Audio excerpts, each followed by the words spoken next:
Hello, you wonderful people, and welcome to another episode of Not Too Comic Book. This being a show where I talk about TV shows that are adaptations of comic books. For today's episode, I'm going to talk about the latest episode of The Flash, the latest episode of iZombie, as well as the latest episode of Agents of S.H.I.E.L.D. Like always, if I'm talking about something that you want to listen to, you can always look in the description down below. I include the time when I start talking about each of the respective shows. So for example, if you want to hear what I had to say about this week's episode of Flash, you can skip to what I had to say about this week's episode of iZombie, or skip to what I had to say about this week's episode of Agents of S.H.I.E.L.D. But the first thing we're going to talk about is this week's episode of The Flash. So in this episode, we had Barry traveling to the future. One specific date in particular, the date, I don't think the date necessarily matters, but more so the year is what I'm trying to get to, 2024. Not once did it cross my mind that oh yeah, because we do know that he went missing in the year 2024, because all the headlines are like, oh, The Flash is missing. And we kind of found out why in this particular episode. An interesting thing, it's right here in the forefront of my brain, so I'll go ahead and talk about it. So I do apologize. I'm sorry about this, but my brain started thinking about certain things because of this episode and stuff like that. It's like Barry is the way he is now in 2024. This is years after he's lost Iris. Basically, he's kind of a hot mess, dude. He's broken down. And not just him. I mean, this kind of goes into the episode, but everything is broken. Team Flash fell apart because when he lost Iris, he broke down, because even Savitar was like, no, it's like, yeah, I think it was Savitar, kind of like Abracadabra too, but basically being losing her is what will break him. He already lost his mom, he lost his dad, but Iris will break him like he's never been broken before. And so, as we kind of see that reflected in this episode, but he pushes everyone away because he was so content. He needed to take down Savitar, and it's that was his main focus. He didn't need any other distractions. He needed just to take down Savitar. But even knowing that wasn't enough, because it didn't bring her back. It didn't change anything. It left him still feeling the way he did. But the reason why I was bringing it up is because this is not the furthest in the future we've met Barry. The other future Barry we're aware of is from Legends of Tomorrow. That's Barry from 2057. I keep feeling it was definitely in the 2050s, but I can't remember if it was 2057. But there was also the 2047 where we met Oliver. Obviously, the world was kind of messed up there, but obviously the way Barry was talking about from 2050 something is oh yeah, there's a war going on. So it still crosses my mind. I don't think I never actually correlated that together, because also we see the state the world's kind of in 2024, because Barry disappeared because he couldn't take it anymore. Being a Flash didn't mean anything. It's as a Flash, he couldn't save the one woman he loved. Yes, he was able to take Savitar out of the equation, but still, that didn't change the fact is that Iris was gone forever, and there was no getting her back, because there's no hey, let's go back in time and fix it. It's no, he's been warned about that. I mean, this is the timeline of him being hey, you've already created Flashpoint. Stop freaking time traveling and screwing up the past. Once again, like I said, traveling to the future, I guess, is one thing. I mean, I'll go ahead and say it. That was kind of interesting that there aren't any ramifications necessarily for him going to the future. I mean, he does have future knowledge, not a lot that would influence the past, more so things that would help fix Team Flash. One thing in particular, we met Cisco. Obviously, Cisco would be the first one he came across. I mean, technically, it was Mirror Master and Top that he came across, but it was Cisco he met first. Cisco's got mechanical hands now. He can't actually vibe and use his powers anymore because powers came through his hands. I wonder, will he ever learn how to I mean, I don't know if this is a time period we're going to necessarily ever revisit again, but I wonder, will he ever learn how to vibe through other parts of his body, be able to kind of learn to vibe through his metal hands and stuff like that. But the reason why he ended up like this was because of Caitlin. She froze his arms and everything, and obviously you had Julian leaving, because obviously in present day, Julian and Cisco were kind of going at it, because Cisco's this is your fault for making Caitlin into Killer Frost. It's I'm trying to save her life, but it's we could have taken her to a hospital. We couldn't have, because then it would have been revealed who she is, and the fact of the matter is she's already wanted as Killer Frost because of her attack on the police station and everything, so it would have caused more problems. So here's, I mean, obviously it's a state of the moment. Cisco can't really say it. I mean, maybe, I think, given the chance, he would have done the same thing too. Obviously wanting to respect her wishes, because Caitlin didn't want to ever become like that. She wanted to die as Caitlin Snow rather than turning into Killer Frost. Side note, I kept wondering that. I feel like it was different before, but it's her eyes are different. I wonder, is that supposed to signify something? Her eyes are dark blue. Before they were kind of a whitish, no, a definitely white color. Her eye was, but it's now they're kind of a darker blue. I don't know if that's supposed to be significant or not. And it's not just like Earth 2 Killer Frost. It's like, no, that was how she was before, but now it's like, I guess it's the first time she's fully given in to being Killer Frost in this particular world. Every other time it was kind of a small transformation, but maybe that's supposed to represent like she's fully in control. Maybe those white eyes kind of represent the fact is that they're, I don't know, maybe it's the exact opposite. The reason why they're blue is because Caitlyn is still in there, so it's representing her consciousness still exists. Maybe any other time her eyes were white, in particular Earth 2 Killer Frost was representing the fact that Caitlyn Snow was completely gone. All that was left was Killer Frost. But obviously for Julian, it's like, obviously like Barry's kind of the glue that helped keep that team together. When he ended up pushing them away, he ended up shutting down Star Labs and everything and pushed everyone away. Even though he made a promise to Iris that like, she's like, if I was going, he's like, you're not going to be going. It's like, if I'm going, promise me you're going to be there for my dad. Make sure he doesn't push everyone away. Make sure he doesn't push Wally away or Cecile. Make sure you're there for him. But in this time period, Barry wasn't. Barry had just shut off, because I mean, and that's the way he puts it too. He's like, Joe wasn't the only one that was broken by Iris dying. I was broken too.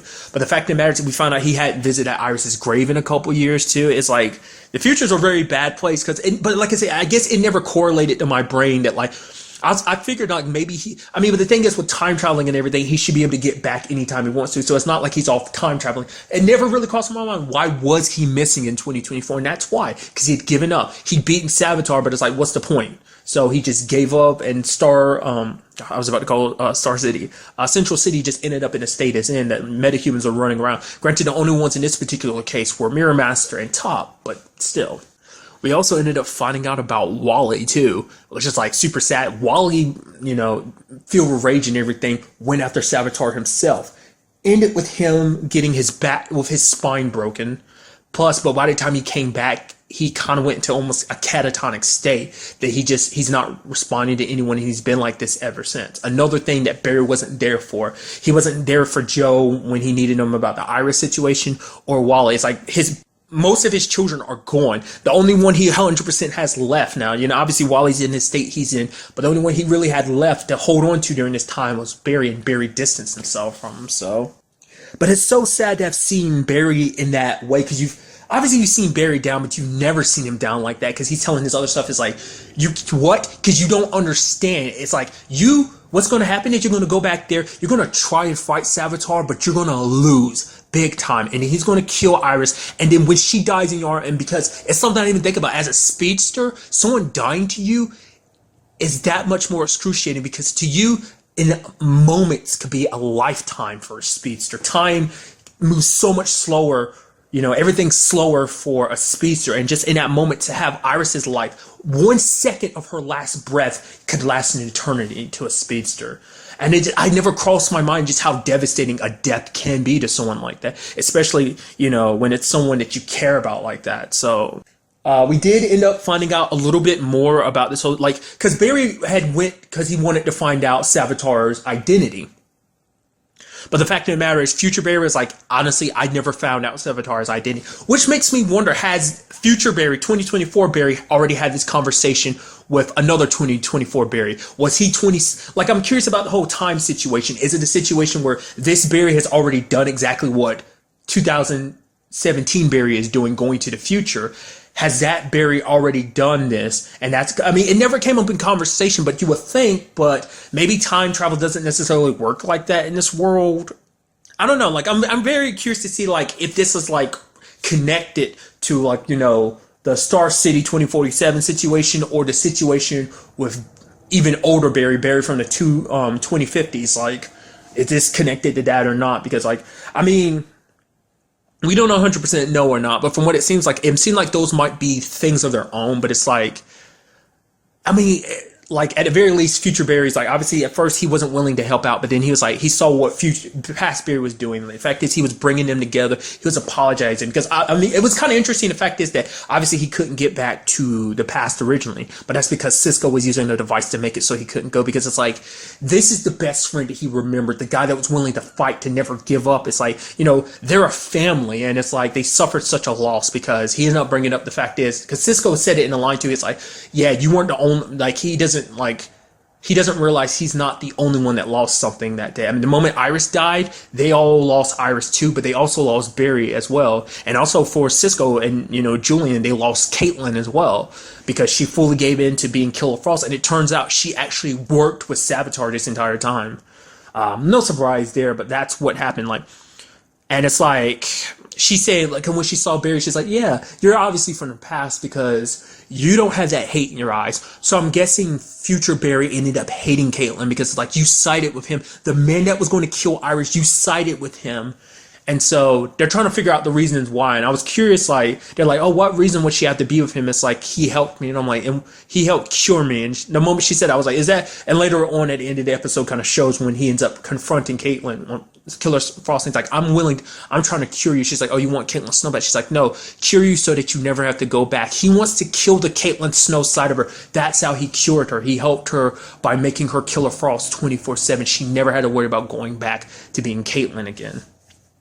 But I'm sure that's why Barry ended up hating her, is because it's like, you sided with the man that killed, the woman I love. And probably on some level just outright blamed her because it's like, if you hadn't worked with him, maybe Iris would be alive. So, I mean, because we still have no clear-cut picture on, whether things have 100%, obviously, as we've seen, even with the changes Barry has made, which seem almost irrelevant at this point, it hasn't changed everything in the grand scheme of things of saving Iris. So it's like, the question, I mean, at this point, it makes you wonder, is it even possible to save Iris? Even future Barry is like, yeah, I don't know if you'll be able to do it. He did introduce him to a lady, what was her name again? Tracy. She ended up making a device that he ended up using to seal Savitar away in the first place. But even then, it's a situation where it's like, it came too late. It wasn't till years after Iris had died by the time Tracy got around to making the device. So gave him the information to maybe help him track her down in present day to possibly get started on it sooner. I mean, it took her years to make it. Now they've only got a few months left. Probably not even that many. Time is slowly running out. I mean, at the very least, it's February 3rd, 2024. So I assume it's February 3rd within the show. And I think she ends up dying May, wasn't that what they say? So they got a little less than 3 months, maybe. I think, not less. The time frame is different than what I'm thinking. So, also, side note, kind of more uplifting aspect is that suit looks pretty sick. Obviously, it's a little differently designed. At first, I was looking at it. It kind of if you're familiar with the Injustice design of his suit, it heavily reminds me a little bit of the Injustice suit. Not nearly as armored up, obviously, but some of its design, it looks it almost I don't know whether it's the material they made it from, but it almost looks like the armor design from Injustice. So. That was kind of pretty sick seeing. I mean, he probably has not worn that suit in a very, very long time. So, a question I am curious about, though, is why hasn't Savitar struck Barry at any other time? He could go back to 2024 and kill Barry if he wanted to. It's especially because that's a particular Barry that caused you such a problem. But I'm guessing he's trying to go after, kind of similar to Eobard, he's trying to go after Barry at what he considered his weakest. If he goes up against Barry in the future, Barry will win. Barry already beat him once, and so he also has access to technology to put him back into the Speed Force too. So I'm sure that's something he's going to avoid because Barry in 2024 is a lot faster than Barry present day. So I'm guessing that's a contributing factor. So, but obviously, Caitlin brought up the fact is obviously it's Killer Frost because she worked with him. She knows his real identity. We even see it at the end of the episode. He reveals himself to her, and she's like, okay. How can I help? So it's, she's and even she was when she was in the jail cell, in 2024, she's like, man, you'll be quite shocked when you find out who he is. So it is going to be a big twist of finding out who he really is. So I'm still waiting for the twist where it's oh yeah, Eddie's back, because we have still not gone back to that storyline. It's got to exist in some shape or form, because I'm sure Barry, because I mean, I think I brought this up before in some of my past recordings when it came to talk about the show, but it's I'm kind of wondering if it might be Eddie. I kind of thought that was Savitar because I thought oh, he broke, because, especially if you never knew, I made a video a while back where I talked about one reason why I would think it'd be Eddie. Obviously, there's a whole oh, your body gets dragged off. It's there's no way that's an accident. Obviously they did that on purpose to be hey, we're going to do something. I mean, we're doing that to signify this is going to turn into something. And I thought that made him turning into Zoom. The whole reason why he embarrassed Barry by breaking him and beating him down in front of everybody. They kind of show oh, I'm faster than you. He even did it at Iris's job, so that made me think it was Eddie. But maybe that same thing, maybe that could apply here. But I don't know. At the same time, I'm kind of wondering if that is the case or not, because the Speed Force showed him Eddie, and I feel like they wouldn't necessarily do that. Not unless the Speed Force was doing that to be like, yeah, you got to get reaccustomed to this face because you're going to be seeing it sometime soon. Maybe, I don't know. Because maybe it's like, hey, you need to face this face now and face everything it's associated with, because it's going to be the one that takes everything away from you. Because in a sense, you can almost think of it in a way, Barry kind of took Iris from him, so maybe that's what this is all. Like I said, this is me throwing it out there. Maybe it's not going to be him, but at the very least, it's going to be someone that's going to shock Barry. Not unless it's a different version of his. It couldn't be, could it? Like, I feel like another impact would be like, oh, it's actually different version of your dad from a different like world or something, like maybe he's from a different Earth. I don't know, like to me those would be like the biggest impacts to him. I can't really think of anybody else. So I mean, maybe that's what it was, because Wally saw something that shocked him to make him kind of in a state that he's in, not only like being beaten down like he did, but it's just, I guess, like saw something that shocked him, and maybe it was who Savitar really is. But the question is, who is he? I don't know, those currently my thoughts. I'm not really leaning on the whole, like, oh, it's actually, like, a different version of your dad from a different Earth. I'm leaning more towards the Eddie situation, but I'm prepared to be completely wrong about that, because I was wrong about it when it came to the Savitar situation, so.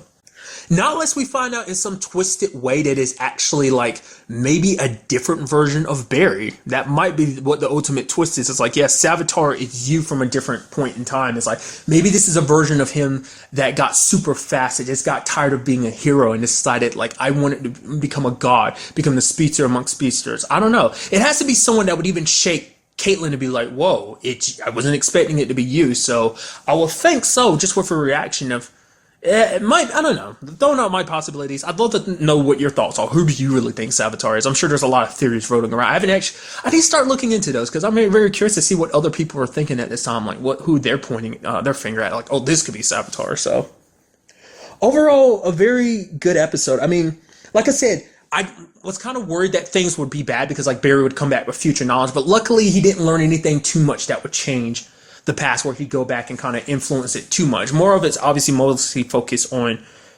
Iris, but it's also been about fixing what will eventually happen if he doesn't, like, it's him coming back and realizing, hey, I've got to be a different person. I can't let that future come true. Like, if things do go bad with Iris, I got to keep my promise, stay close to Joe, and stay close to the entirety of Team Flash for their sake as well as for my sake, because if I push them away, I will 100% break. I won't, it's like, even if that in mind, like, when the time comes, if Barry will be able to follow through with that. Maybe, just maybe, he won't be able to. Maybe losing Iris will be that, just hit him that hard. I mean, that is the thing, though.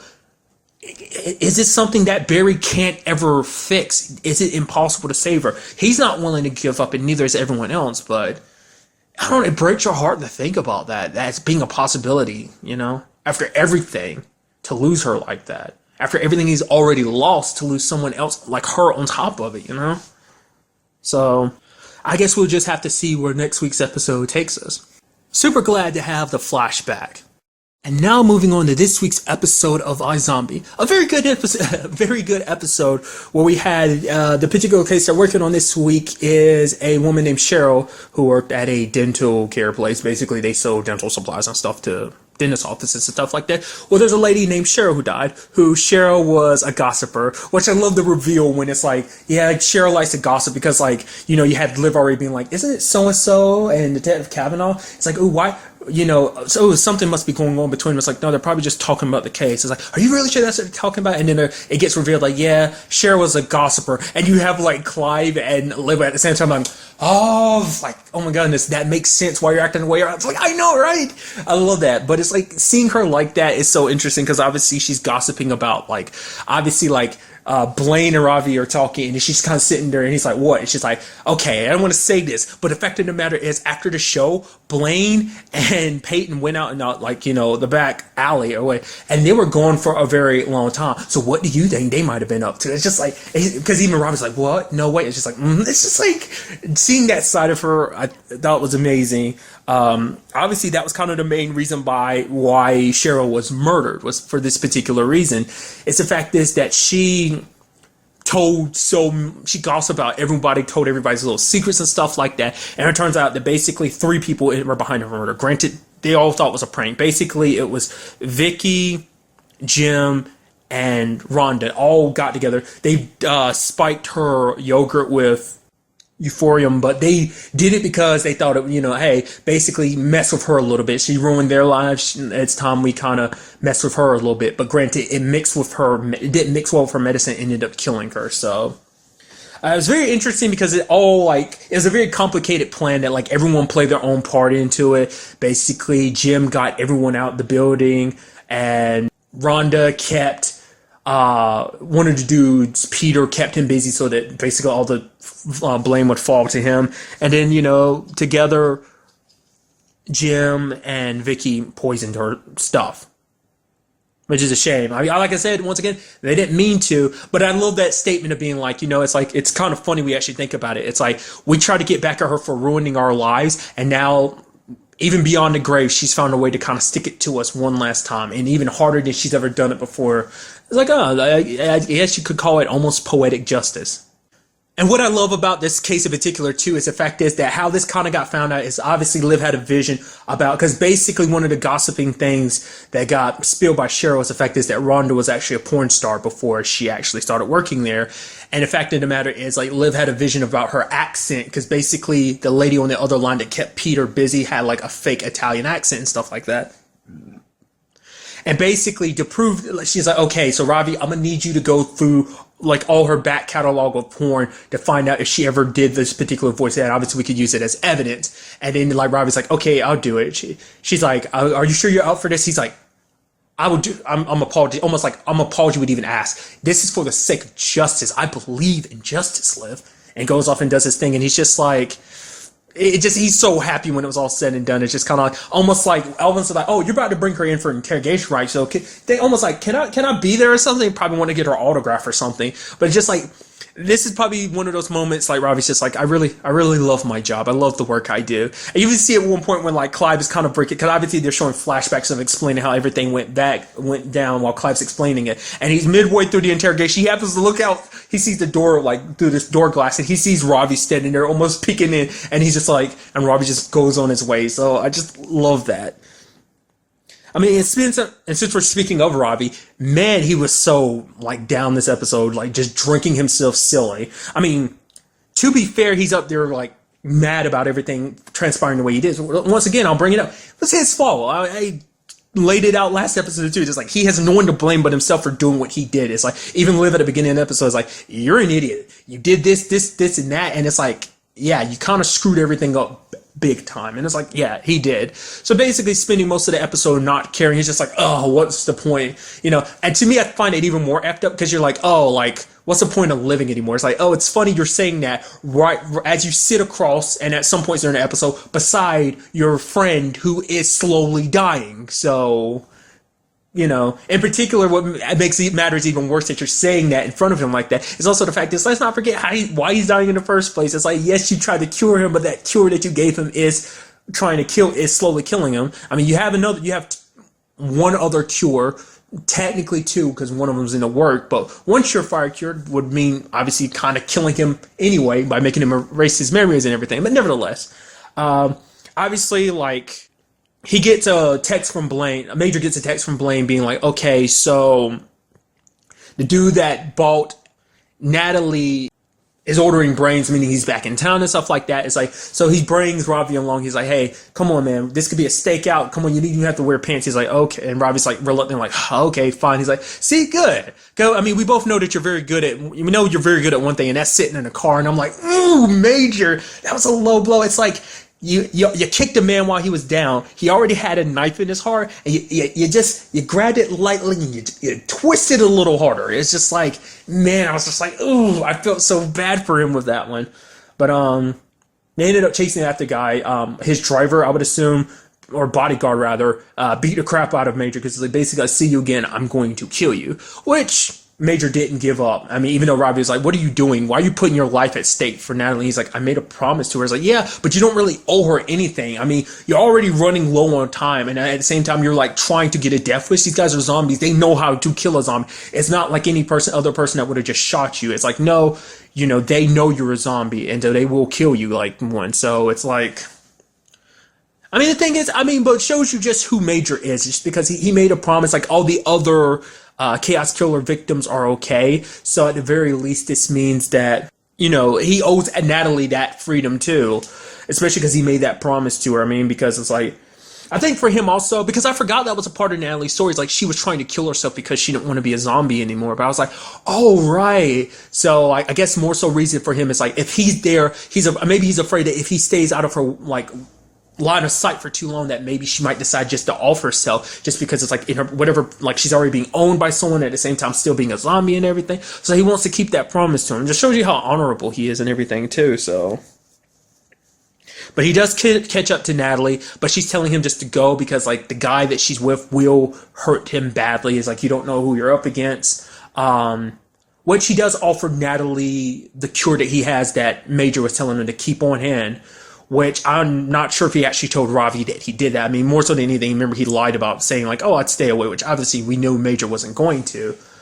Major doesn't back down from any situation. Definitely, I mean, let's not forget how this all started, because he didn't back down from the Blaine situation. Even though everyone was against him and didn't believe him, he didn't back down from the situation. So he's definitely not going back down here. But he knew, like, at the very least, he wanted to give her an option. It's like, if he can't be directly helping her and get her out of this situation, he can help her indirectly by giving her the cure. He's like, it'll cure you of being a zombie, but it will mean you will forget everything that you know after a little while. So whether she'll take the cure or not, I don't know. I mean, and maybe in her position, she might be better off not remembering anything about everything that she's had to go through since being a zombie. Granted, that would include forgetting everything that's important to her, any family members and such. So that is something she does have to think about. So, and what does that mean for Major? Because we do see at the end, like, he's got a little sad. I think more so than anything, that's representing the fact that he never went back to Ravi to get another cure. So he did what he needed to do, but I guess more so than anything, he wanted to, well, he'd already made an obligation to Fillmore Grace that, like, hey, we'll ship out,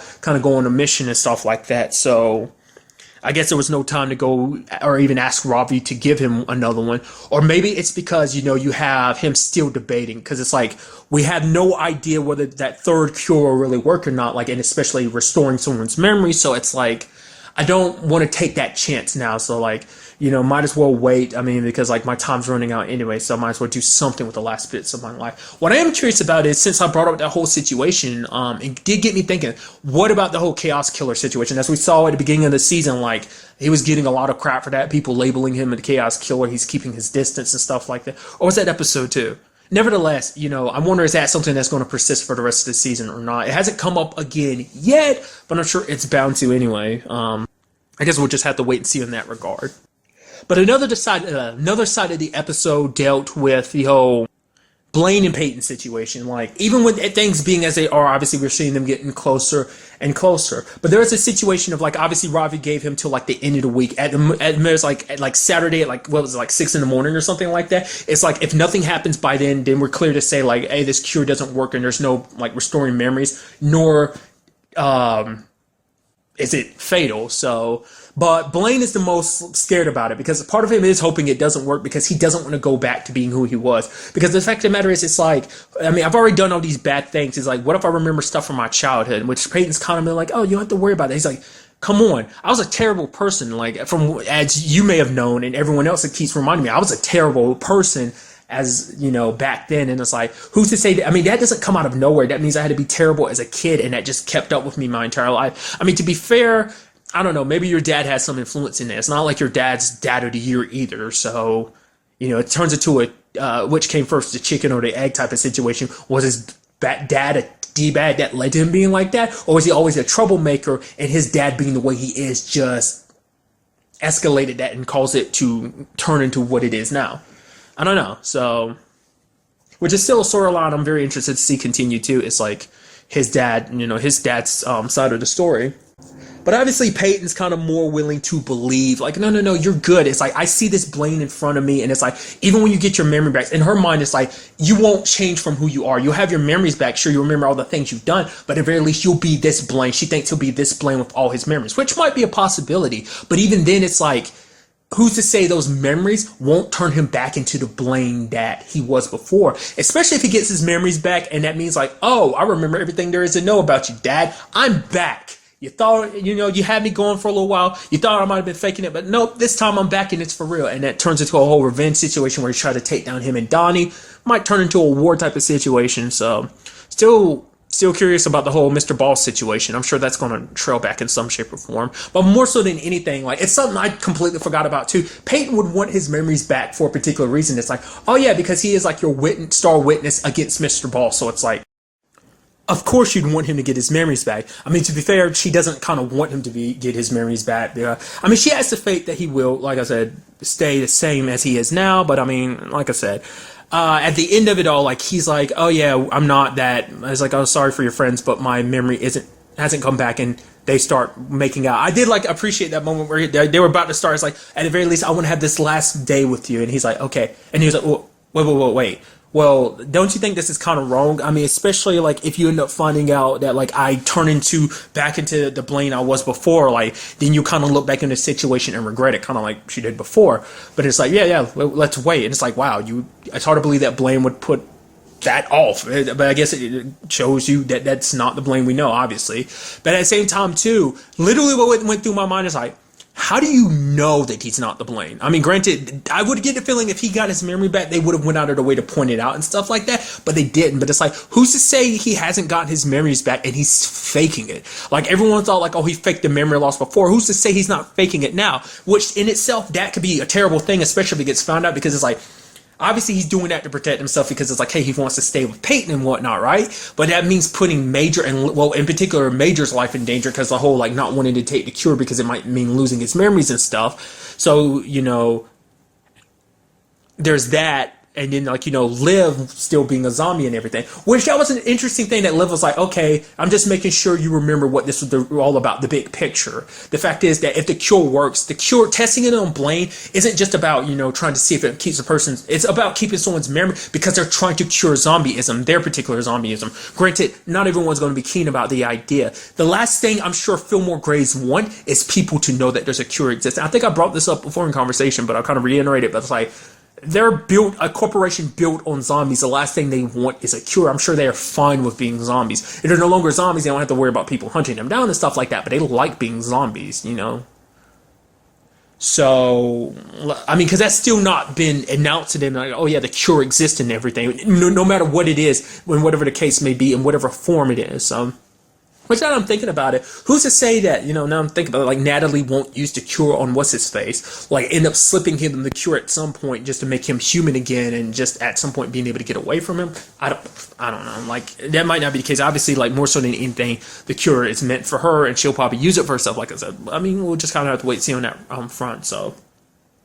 But that was just kind of interesting to me. Like, I'm kind of, part of me is like, oh, but who's to say he's not faking it now? So, but like I said, I get the feeling like the show would make it a point to point out that he kind of remembers. Like, he'd be like, oh yeah, I'll be there in a second. And at one point we see him turning and just like, okay, remembering everything. I feel like that might be something that comes up. Maybe it's just like the cure needs more time to work its way through the system. Or maybe the third cure is completely a bust. We will just kind of have to wait and see in that regard.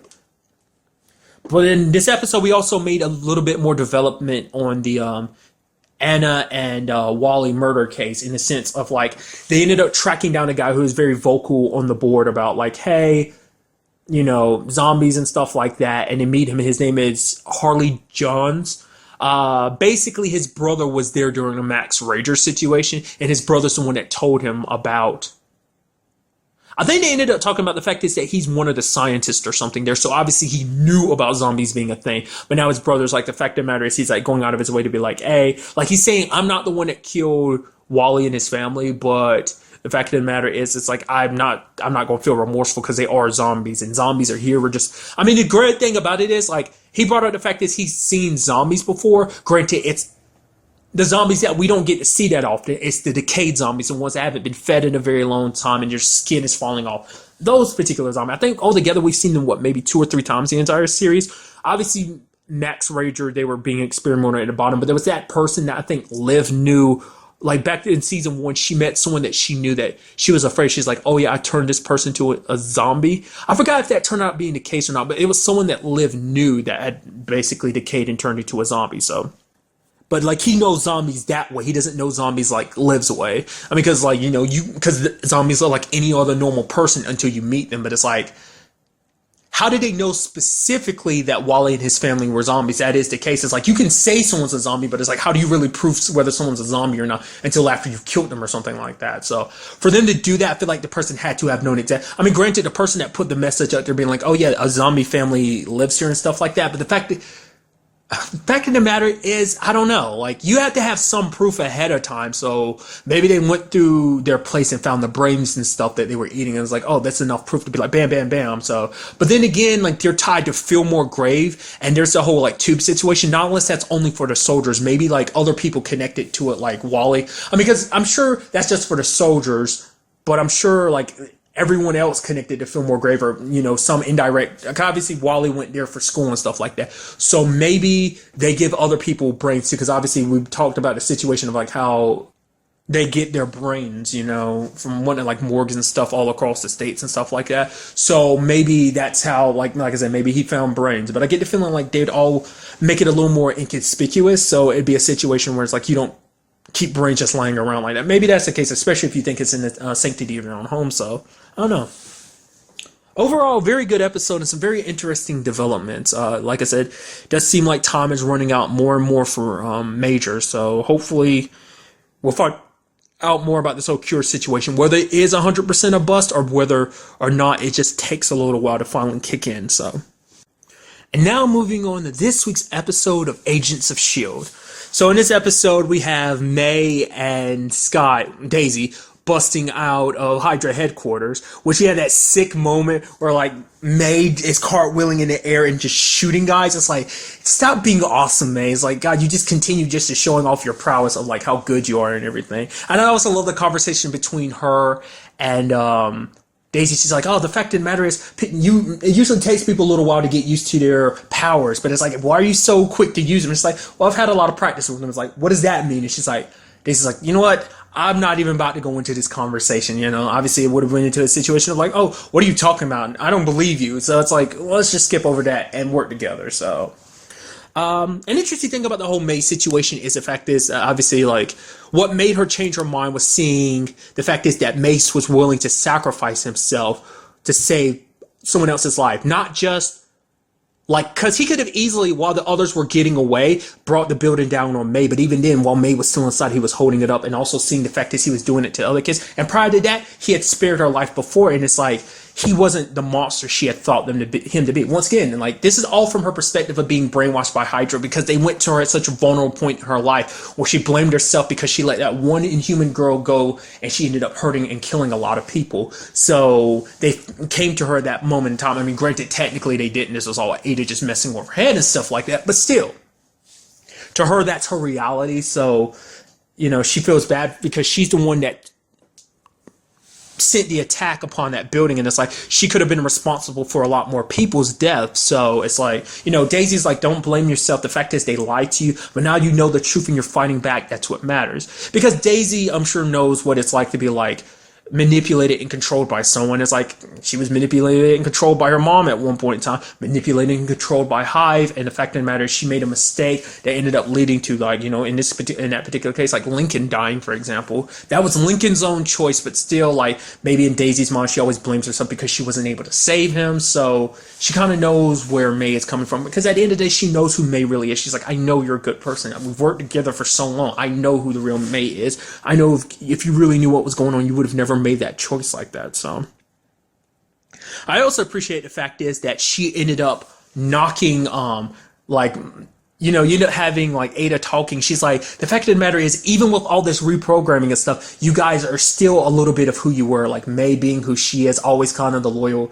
agent, kind of fighting for what you believe. Mac being the honorable person he is, and Fitz, and just like, oh, Fitz has always been a romantic. So it's like, feeding off that romantic side of him, like replacing Gemma in his heart with herself. But that pissed Daisy off hearing her say that, and she like boomed her out the window, which obviously messed up her body here in the framework, but obviously on the outside she's perfectly fine. Anton's there and he's trying to kill them, but he can't, because obviously Ada was programmed to not harm someone unless obviously in the case of Radcliffe, it's like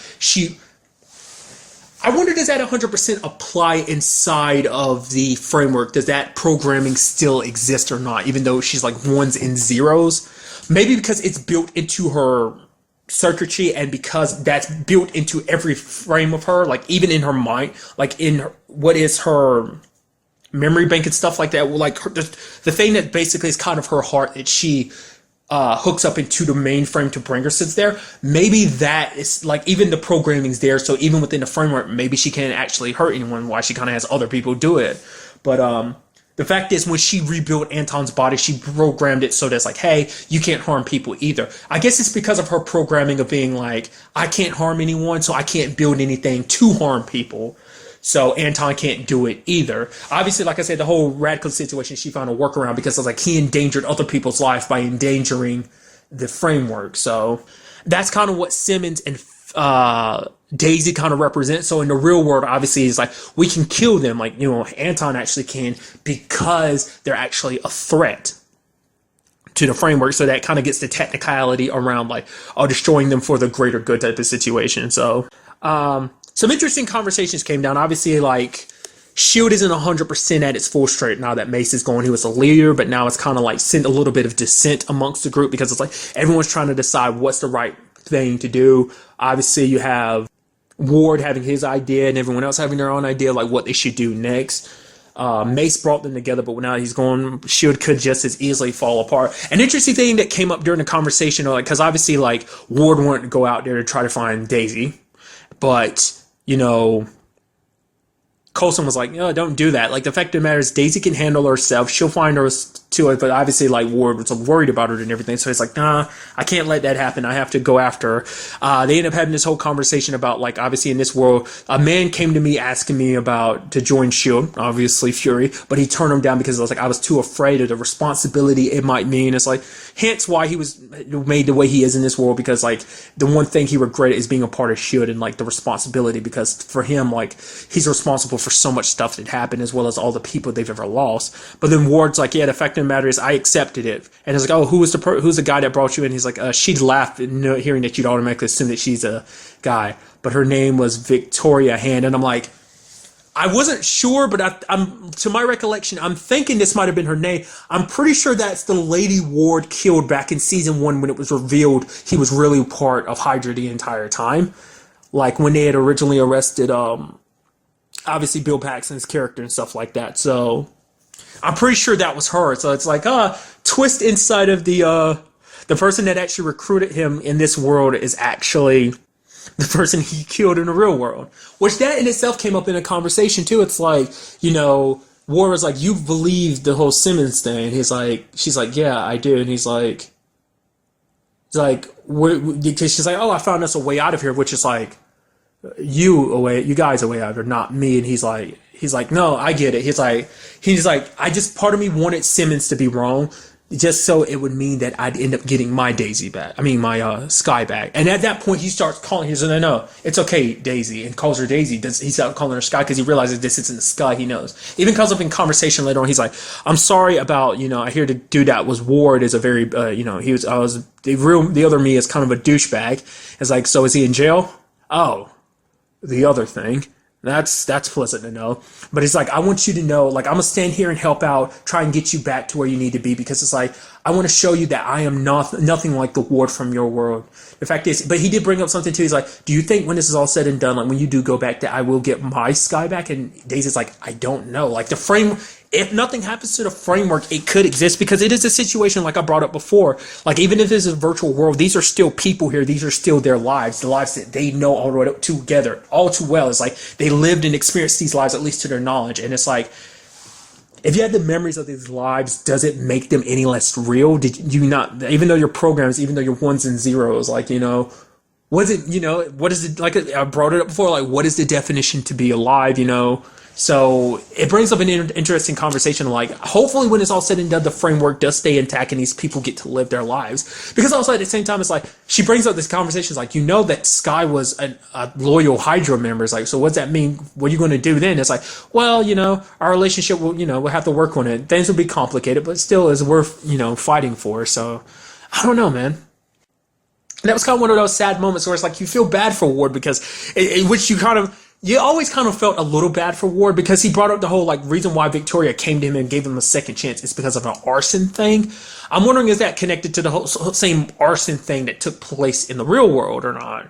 That dealt with his parents and one of his brothers, who in fact was played by Tim McKay.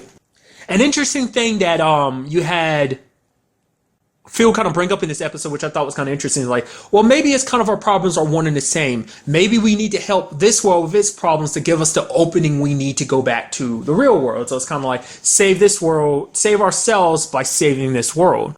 Which you had Coulson doing this big speech at the end of the episode, because basically it's motivating everyone. It's like showing you like, hey, this is film footage, this is recording footage from May's camera to show you like, hey, this is what went down, this is the truth. Hydra's been lying to you this entire time. Even people within Hydra are watching it. Now, whether or not they will do something about it, I don't know. Maybe they'll look at it, it's like, maybe Hydra will have them so brainwashed, but this is obvious like resistance / S.H.I.E.L.D. propaganda trying to get us. But it does seem like it is working on other people, making them realize, oh yeah, Hydra isn't the great thing that they make it out to be. You even had like Bishi returning. Basically, he runs like a news network essentially. Kind of interesting seeing him again. I think the last time we saw him was in season 2.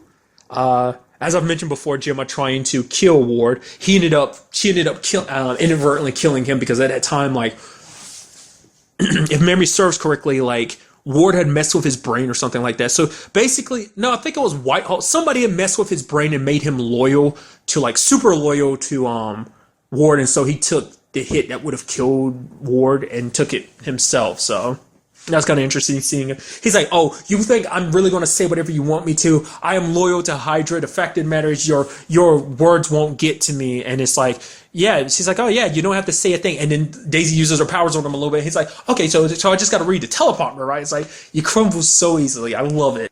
But what I really appreciate about this episode is obviously we ended up finding out what is Ada's like ultimate plan. Basically, she's still continuing the work that kind of got brought up before, like work from the Darkhold. She's making the same machine, trying to build it, the same machine that Eli had started building in the first half of the season. A machine that basically can create matter out of nothing.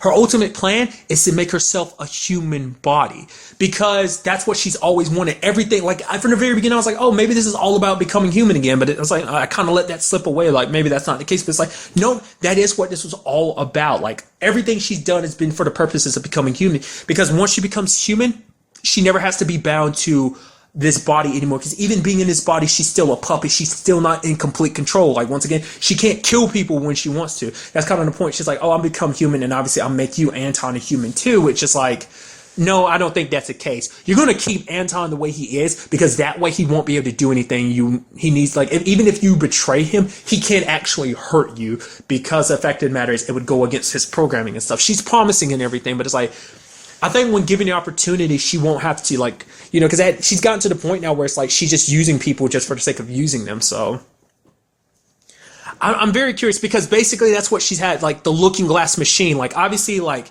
Simmons and Tripp go off and find it, but obviously where they find it in the framework it's not there, because she's building it on the outside.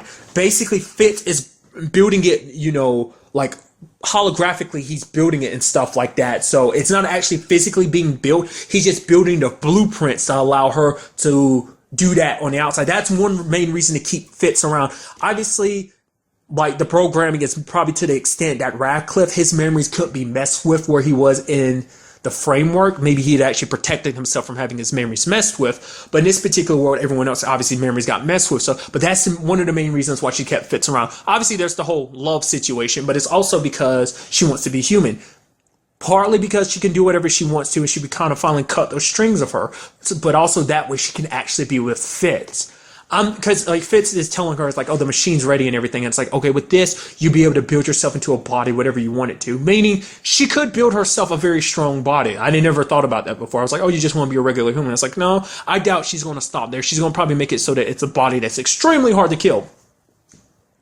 Because, like, I've seen glimpses of the whole Madam Hydra from the comic books. I didn't look too much into it. I saw, like, 1 or 2 images of it. So I was like, oh, so is the whole Madam Hydra situation just going to be, like, a thing within the framework? I was like, no, most likely she's going to bring that to fruition in reality. So that probably turns into a whole situation where they have to fight her in the real world, too. She's probably backed by superpowers and stuff like that. What's probably going to happen, the whole Madam Hydra name is probably going to turn out to be real when she probably ends up coming out probably not necessarily 100% human like she want to be, but I mean, we'll just kind of have to wait and see in that regard. So, but also because it's like she'll have Fitz to herself, but it's like obviously Fitz. Well, what she'll probably do is she'll probably implant Fitz's brain, this new modified version of his mind of like, oh, this is the reality. She'll probably take his brain from this world and put it in a new body. This way she doesn't have to worry about waking up the real Fitz, because she wakes him up. Obviously, he's going to be the Fitz from this world, the Fitz that everyone else knows. So he won't be under her control and love her like she wants him to. So, but if she puts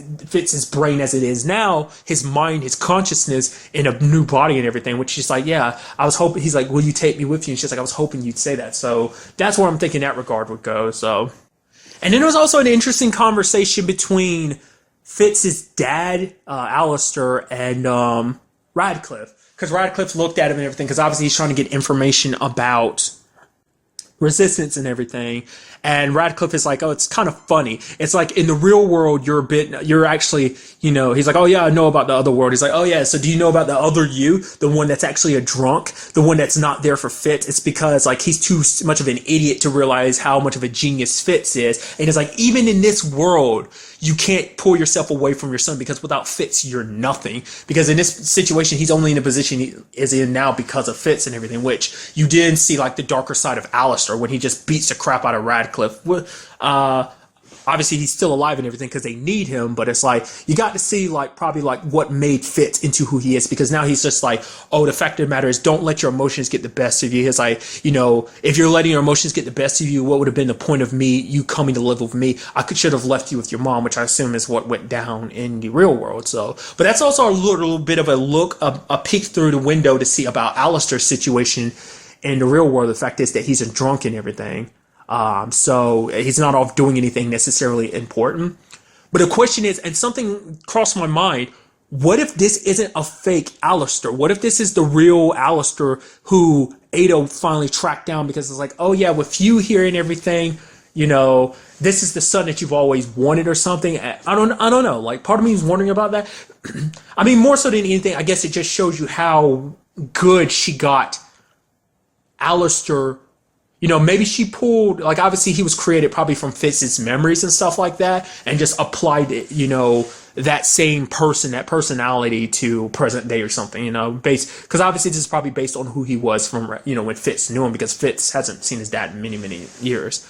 Because I was wondering, because obviously they went through, like, I think I brought this up last episode, but they went through the trouble of introducing and bringing up his dad up, bringing up the fact is that Radcliffe knows him and everything, too, so that did cross my mind. So maybe that's the case, maybe it's not. But it was an interesting thing too, where he was like, oh, I know how to get, they were basically like, oh, I know a way to get him to talk.